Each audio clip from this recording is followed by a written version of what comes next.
Hey guys, it's Charlie. It's the 16th of June, Wednesday, and a little bit of underreported news today was the 10% decline in housing starts in May compared to the previous month.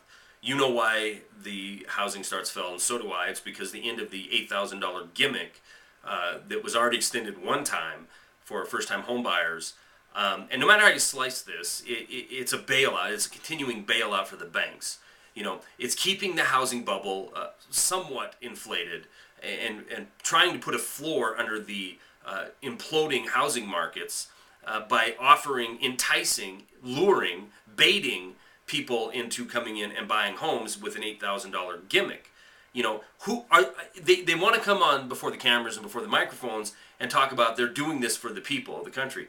Bull. They're doing this for the banksters. They're doing this so they have time to unload their mortgage-backed securities vis-a-vis the Federal Reserve. They're doing this to keep the consumer economy from taking an immediate nosedive and letting us find true bottom and rebuilding a true economy and holding the people accountable who brought us here, namely banksters on Wall Street and the Federal Reserve. Instead of letting that happen, we're going to paper over everything and let a slow decline happen. And it doesn't matter, we'll lure in millions of people to buy homes for the first time, even though we know that the prices of houses are still going to continue to fall as soon as the gimmicks are done. But that's okay, because the elite, the banksters, have unloaded all of the toxic debt that they've created onto the backs of the American people. Don't buy the hype that 99% of the TARP has been paid back. Who cares? $700 billion is 2% of what has been spent backstopping and guaranteeing these institutions who led us to the brink of the Great Depression 2.0, which has just been forestalled. It certainly hasn't been eradicated, the idea of going into another Great Depression. In fact, at this point, it's almost a guarantee, and you're seeing the rest of the world rush ahead of us in entering into Great Depression 2.0. With that being said, the Senate today went ahead and destroyed any chance of Ron Paul and Alan Grayson's bill to audit the Fed of breathing life again. And if you remember H.R. 1207, that had overwhelming support in Congress and overwhelming support in the Senate, yet miraculously, it's a miracle. You know, we have over 300 people in the House that want this thing, over 60 senators that want this thing, one meeting with the president, and all of a sudden, it isn't good for the people. It isn't good for monetary policy to be audited. So we're going to do a one-time audit, and it'll fix everything. So don't worry about it. It's insanity. And you have people like Senator Gregg, a Republican from New Hampshire, who goes on the news shows Friday, the business shows Friday, and talks about how this is just pandering to populism. That's what auditing the Fed has turned into now, according to Senator Judd Gregg. It's pandering to populism. You know, it's unspeakable, the arrogance of this senator. You know, he's going on before the cameras saying that the people of this country, the overwhelming majority of the people of this country that want the Federal Reserve audited, to want to know who got bailed out, how much, what we're doing with currency swaps, what we're doing at the discount window, because it affects our day-to-day lives, it affects our investments, it affects our retirements, it affects our mothers and fathers and grandmothers who are planning to retire, who may have to go into a nursing home. It's all related to the economy and all related to who is printing the money and who they're giving it to. But what does this congressman say? He goes on and says it's pandering. And I'll read a quote from him here.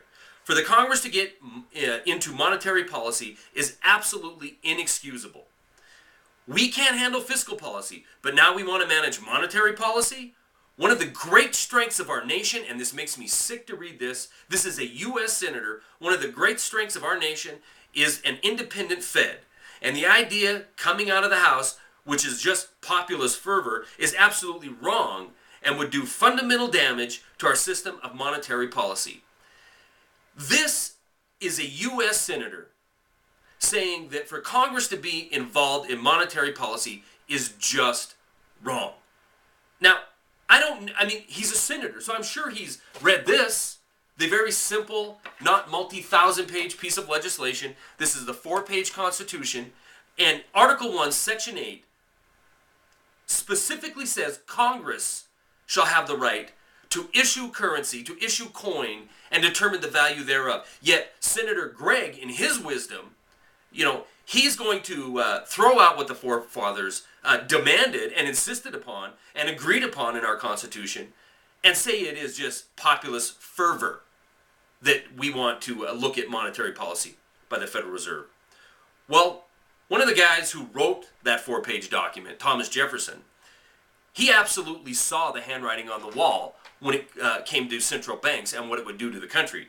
In one of his great quotes, he says, "The central bank is an institution of the most deadly hostility existing against the principles and the forms of our Constitution."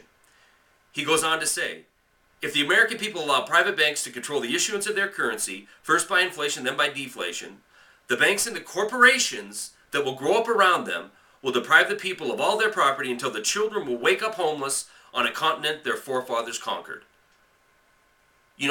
This man, Thomas Jefferson, knew what would happen if central banks would be allowed to issue currency in this country.